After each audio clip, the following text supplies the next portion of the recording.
El origen del universo es una de las historias peor contadas de toda la ciencia. La idea de que todo comenzó hace miles de millones de años en una especie de punto donde se concentraban toda la materia y toda la energía que hoy llenan el cosmos. Una cosa diminuta que hizo bang y que se expandió. Todo lo que existe salió de ahí. Y con el paso del tiempo, a medida que la materia se expandía y se enfriaba, se formaron las estrellas, las galaxias y la vida. Toda esta visión explosiva del inicio del universo está mal. Es una interpretación errónea de una teoría con un nombre muy llamativo, pero de realidad mucho más sorprendente. Y por si fuera poco, hay un girito más. La teoría del Big Bang, aunque describe asombrosamente bien un montón de propiedades del universo tal y como lo conocemos, es una teoría incompleta. La teoría del Big Bang no describe ni puede describir el verdadero origen del universo. Hoy os vamos a contar en qué consiste, en serio, la teoría del Big Bang, dónde acierta y sobre todo dónde falla. Con este vídeo abrimos una trilogía sobre la pieza que le falta, el mecanismo que inicia el cosmos. Pero antes, empecemos por lo básico. La teoría del Big Bang comenzó a gestarse hace más o menos un siglo, cuando los astrónomos hicieron un descubrimiento sorprendente, que todas las galaxias que llenan el universo no estaban quietas, sino que estaban continuamente alejándose unas de otras. Este hecho había sido ya anticipado por Lemaitre, y mucho antes por Friedman, que sabía por qué estaba sucediendo. Porque el espacio se expande. Os cuento. Las millones y millones de galaxias que forman el universo están esparcidas formando una red que es bastante similar mires donde mires. El universo en las grandes escalas, cuando echamos la cámara muy hacia atrás, es muy uniforme. Todo está muy bien repartido, al igual que un bosque visto desde muy arriba es solo una mancha verde sin detalles. Este hecho tiene una consecuencia. Y es que Einstein, con la relatividad general, nos enseñó que la materia y la energía afectan al espacio y al tiempo en el que viven, modifican su comportamiento. Y un universo lleno de una sustancia muy bien repartida obliga al espacio a cambiar. En el caso de nuestro universo, le fuerza a crecer, a que en cada lugar se fabrique más espacio. Todos los caminos a gran escala del universo están aumentando. No es que las galaxias se estén moviendo realmente. Cada galaxia está quieta en su lugar. No se están moviendo en el espacio, sino que es el espacio mismo el que se está agrandando. Por eso vemos que todas las galaxias se alejan de nosotros. Está creciendo el espacio que hay entre las galaxias. No es que estén siendo disparadas desde ningún sitio. El universo se está expandiendo. Pero ahora que sabemos esto, surge una pregunta. ¿Qué pasa si le damos la vuelta a la película?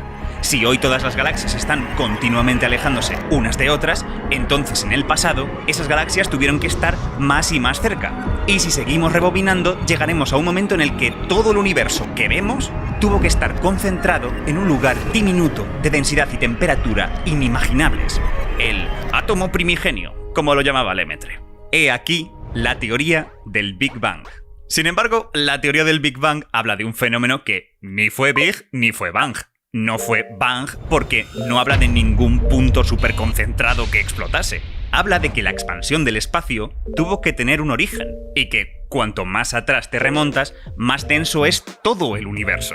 Y tampoco fue Big en el sentido convencional, ya que no hay un epicentro de la explosión. El Big Bang fue más que Big, ocurrió en todas partes. Todos los puntos del universo comenzaron a expandirse al mismo tiempo. Si queréis verlo así y hasta donde sabemos, el Big Bang sucedió de igual manera tanto en Andrómeda como en la cocina de tu casa. Entonces, ¿por qué se llama así? El nombre se lo debemos a Hoyle, el que fue uno de los grandes detractores de que el universo se expandiera. En una entrevista en la radio, intentó explicar el concepto al gran público. Sin apoyo visual, le pareció que la manera más gráfica de diferenciarlo de su universo estacionario era llamarlo Big Bang. Y con eso nos hemos quedado.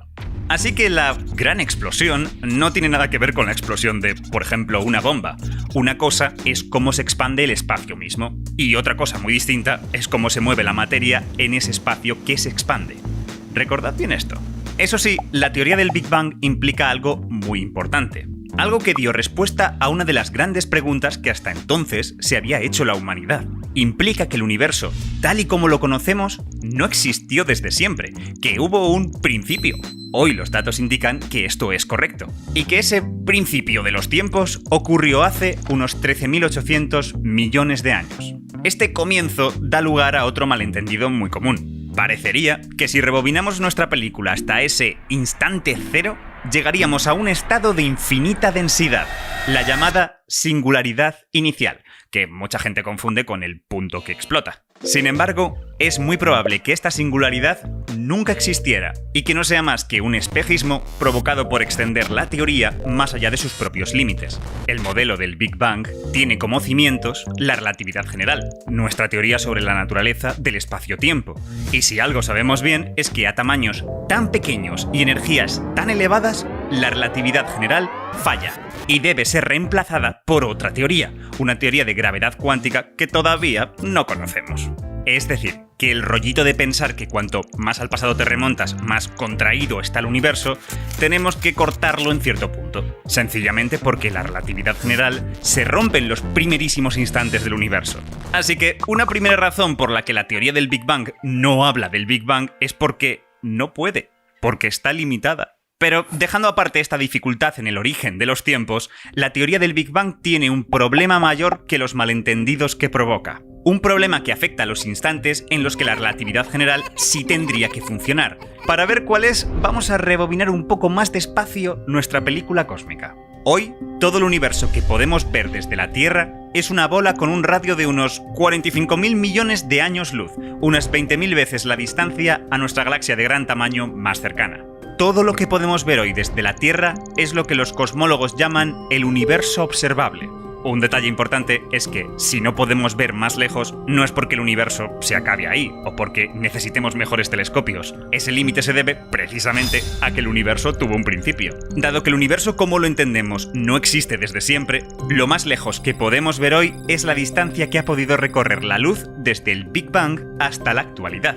Ahora bien, ¿cómo era nuestro universo observable a medida que nos remontamos más y más atrás en el tiempo? Cuando todo lo que vemos hoy ocupaba una bola de radio unas 10 veces menor, se estaban formando las primeras galaxias. Eso ocurrió cuando el universo tenía unos 500 millones de años, el 4% de su edad actual.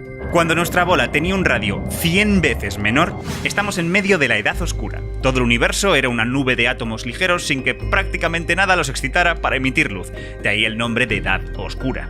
Cuando era unas 1000 veces menor, lo que tenemos es un universo muy joven, con menos de 400.000 años de edad, el 0,003% de su edad actual.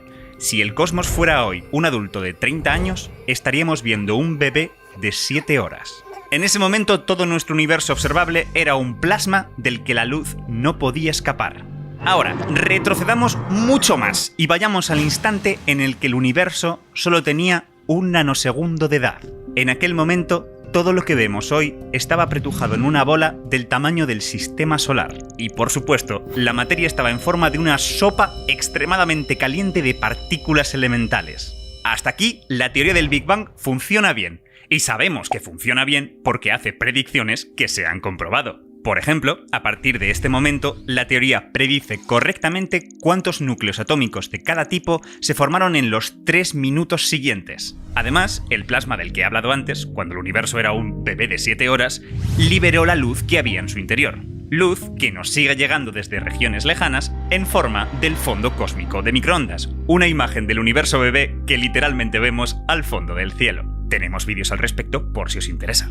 A través de la teoría del Big Bang y otras hipótesis sobre los procesos que ocurrieron en el plasma ancestral, podemos hacer una simulación de esta foto que encaja con la real con muchísima precisión.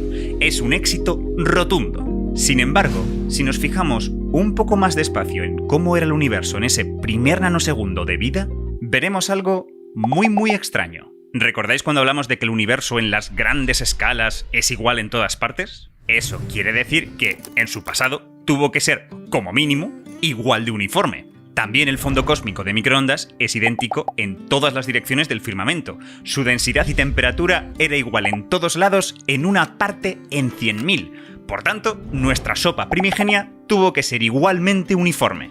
Y esto es malo.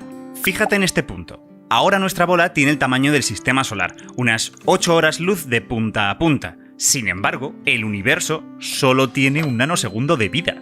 En el espacio, la materia nunca puede moverse más rápido que la luz. Durante ese primer nanosegundo de vida, la materia que estaba en este punto solo tuvo tiempo de viajar una distancia muy pequeña. Algo así. Las partículas que estaban aquí jamás tuvieron tiempo de cruzar hasta la otra punta. Entonces, ¿cómo sabía esta pequeña región que tenía que tener la misma densidad y temperatura que esta otra? ¿Y que esta otra?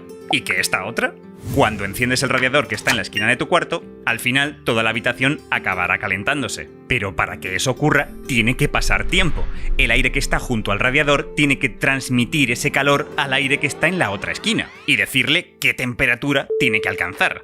Sin embargo, durante sus primeros instantes, la expansión del universo primigenio ocurrió de tal modo que separó regiones que nunca tuvieron tiempo de hablarse entre sí. Si cada una de estas zonas evolucionó de manera independiente del resto, lo suyo sería que cada una hubiera alcanzado su propio equilibrio térmico. Así que, ¿cómo es posible entonces que todas tuvieran de casualidad la misma densidad y temperatura?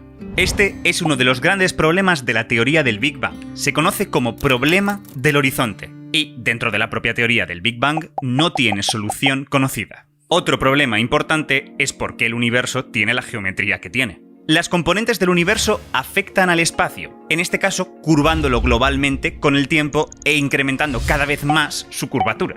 Para casi cualquier estado inicial, lo normal hubiera sido que, una fracción de segundo después de la gran explosión, el universo se hubiera cerrado sobre sí mismo. O al contrario, que se hubiera abierto a tal velocidad que, en menos de un segundo, toda la materia se hubiese enfriado a temperaturas cercanas al cero absoluto. Pero nada de esto ha pasado. Y para más INRI, hoy sabemos que el universo, si tiene curvatura espacial, es muy pequeña, lo que quiere decir que si ahora no está apenas curvado, en el pasado tuvo que estar ridículamente menos curvado. Esa curvatura inicial con semejante nivel de precisión es muy incómoda. Es como si la propia teoría te estuviera diciendo que pasó algo más, que en el puzzle cósmico falta una pieza. Y por si fuera poco, hay otras dos preguntas, casi incluso más importantes, para las que la teoría del Big Bang no tiene respuesta. Primero, si nuestra bola inicial era tan uniforme como nos dicen los datos, ¿por qué no es totalmente uniforme? Esa parte en 100.000 en las fluctuaciones del fondo de microondas, esas pequeñas imperfecciones que más tarde acabarían convirtiéndose en las galaxias y los cúmulos de galaxias, ¿cuál es su origen? Y segundo, la teoría nos dice cómo ha evolucionado nuestra bola en todos estos miles de millones de años. Pero, ¿de dónde salió toda la materia que la llenaba? ¿Cómo se creó? Lo que ocurre es que, en realidad, la teoría del Big Bang no habla del Big Bang. Aunque es una buena aproximación para entender lo que ocurrió después de ese primer nanosegundo, no nos dice qué sucedió antes. Hoy, la mayoría de los cosmólogos creen que, justo antes de que se formara esa bola primigenia, ocurrió algo muy especial. Un fenómeno que sembró las condiciones previas para que el universo, tal y como lo conocemos, pudiera nacer. Uno que resuelve los problemones que teníamos y que podríamos decir que es el origen del Big Bang. Pero eso lo veremos muy pronto en el siguiente vídeo de esta serie. Y ya sabes, si quieres más ciencia solo tienes que suscribirte. Y gracias por vernos.